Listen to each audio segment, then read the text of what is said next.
Nama Ayu Puspita, seorang pemilik wedding organizer, sedang menjadi sorotan. Hal ini setelah ia diduga menipu 230 pasangan dengan total kerugian mencapai 16 miliar rupiah. Dan berikut adalah sosok Ayu Puspita selengkapnya.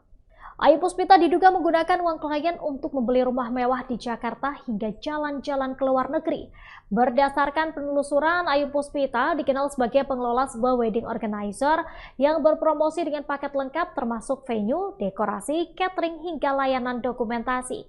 Nama Ayu Puspita sendiri menjadi sorotan publik setelah muncul kasus resepsi pernikahan yang viral karena berlangsung tanpa makanan maupun minuman meski klien mengaku telah membayar penuh. Insiden tersebut pun memicu kemarahan keluarga mempelai dan menciptakan reaksi luas di media sosial. Para korban langsung mendatangi rumah Ayu Puspita meminta pertanggungjawaban. Rumah yang dibeli Ayu tersebut adalah rumah mewah yang berada di sebuah kompleks perumahan. Namun di lapangan, pihak RT dan RW tidak mengetahui bahwa Ayu Puspita dinanti telah menepati rumah mewah tersebut. Berdasarkan pengakuan Ayu Puspita, pemilik wedding organizer yang menipu ratusan calon pengantin di Jakarta, ternyata memakai uang kliennya membeli rumah mewah dan jalan-jalan ke luar negeri. Adapun Ayu Puspita mengakui bahwa manajemen keuangan perusahaannya memang berantakan. Dana dari klien baru dan pameran digunakan untuk menutup tanggungan acara sebelumnya. Namun skema ini akhirnya runtuh dan menyebabkan kerugian besar bagi para calon pengantin. Ratusan pasangan yang terdampak tidak bisa menahan kekecewaan.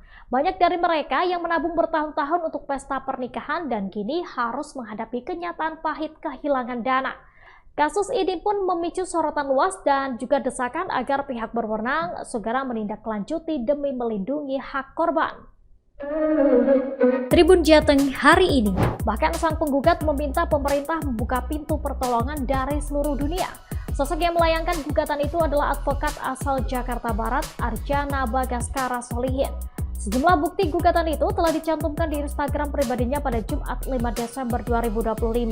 Melalui mekanisme gugatan warga negara atau citizen lawsuit, Arjana menggugat 4 pihak. Di antaranya Presiden Prabowo Subianto, Menteri Kehutanan Raja Juli, Menteri Keuangan Purbaya Yudi, dan Kepala BNPB Legend TNI Suharyanto. Dalam gugatan yang diajukan, Arjana menilai semua tergugat telah lalai menjalankan kewajiban sebagaimana diatur dalam Undang-Undang Nomor 24 Tahun 2007 tentang penanggulangan bencana. Arjana menilai kelalaian tersebut berujung pada meningkatnya jumlah korban jiwa. Dalam permohonannya, Arjana meminta pemerintah menaikkan status banjir menjadi bencana nasional. Pasalnya, banjir yang menerjang 3 provinsi ini menimbulkan kerusakan masif dan juga korban dengan jumlah yang besar. Sebelumnya, Subhan Palal membacakan isi gugatan yakni perbuatan melawan hukum yang dilakukan oleh calon wakil presiden 2024 hingga 2029 Gibran Rakabuming Raka dan Komisi Pemilihan Umum KPU. Dalam isi gugatan yang dibacakan, Subhan menyebut tergugat yakni Gibran Rakabuming Raka tidak memenuhi syarat pendidikan sebagaimana diatur dalam perundang-undangan. Atas hal itu, yang menyebutkan Gibran saat mencalonkan diri sebagai cawapres tidak lulus SMA. Yang menilai riwayat pendidikan Gibran yang tidak memenuhi syarat dan ketentuan perundang-undangan. Hal itu dapat dilihat dari portal publikasi pemilu dan pemilihan milik KPU. Kemudian diungkapkannya bahwa undang-undang atau peraturan KPU tersebut di atas tidak menyinggung adanya penyertaan dan atau persamaan pendidikan calon. Ia menilai mutlak dilarang dan hanya sesuai dengan undang-undang beserta peraturannya saja, yaitu berpendidikan paling rendah tamat SMA. Sidang sengketa informasi ijazah mantan Presiden RI Joko Widodo kembali digelar di Komisi Informasi Pusat alias KIP pada Senin 8 Desember 2025, di mana pengamat kebijakan publik Bonatua Silalahi menggugat Komisi Pemilihan Umum KPU RI. Dalam sidang kali ini, Bonatua selaku pemohon dan KPU RI selaku termohon dengan agenda pemeriksaan uji konsekuensi 9 item informasi yang dikecualikan oleh KPU. Ketua Majelis Komisioner KIP menyebut KPU RI tidak paham dengan prinsip pengecualian informasi karena telah menutup 9 item informasi pada salinan ijazah S1 Fakultas Kehutanan Universitas Gadjah Mada UGM Jokowi. Ada 9 item informasi pada salinan ijazah S1 Jokowi yang dianggap ditutup, yakni nomor kertas ijazah, nomor induk mahasiswa, tanggal lahir, tempat lahir, tanda tangan pejabat legalisir, tanggal legalisasi, tanda tangan Rektor UGM, dan tanda tangan Dekan Fakultas Kehutanan UGM. Awalnya Denny Canan menyebut ajakan Pandawara Group terdengar ngawur bahkan terlihat tidak mungkin. Meski demikian, ia tidak menampik jika pernyataan tersebut juga masuk akal. Atas hal itu, pihaknya sebagai seniman daerah akan siap membantu demi mewujudkan mimpi Pandawara untuk Indonesia. Tidak hanya Denny Canan, Chef King Abdi juga tertarik ikut patungan membeli hutan.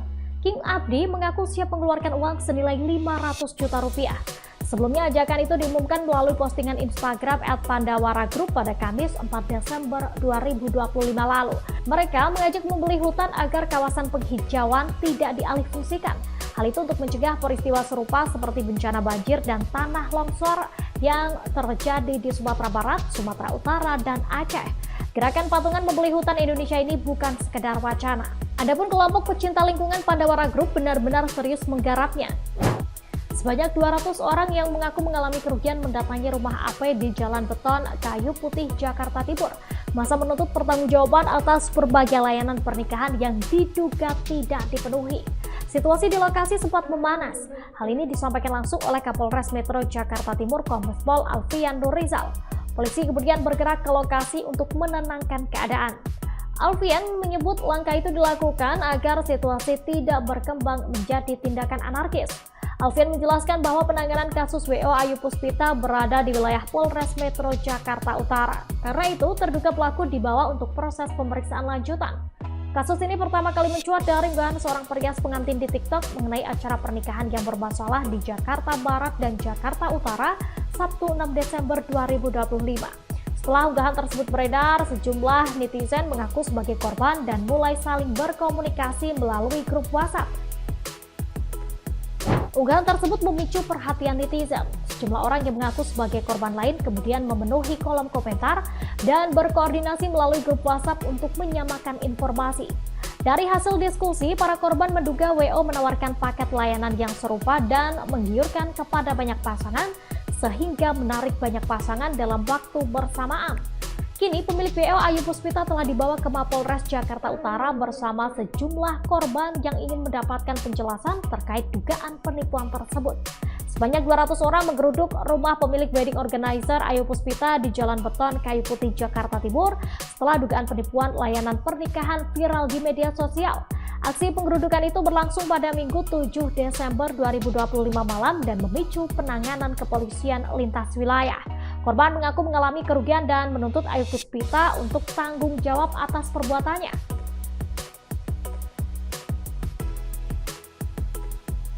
Kendaraan bermotor milik jasa pengiriman barang atau kurir juga menjadi sasaran empuk pencuri di Madura Senin 8 Desember 2025.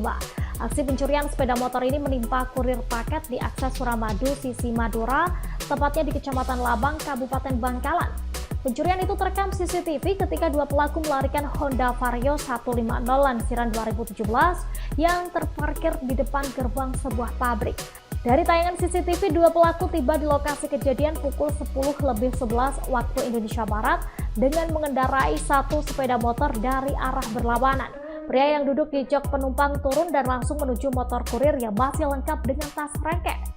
Pelaku yang bertindak sebagai pemantik tampak mengenakan topi yang ditutup tudung kepala, kaos hoodie warna hitam lengan panjang, dipadu celana panjang berwarna hitam. Sementara temannya standby di atas motor berwarna merah yang mengenakan sarung berwarna biru dipadu kaos warna kuning dan mengenakan helm teropong hitam.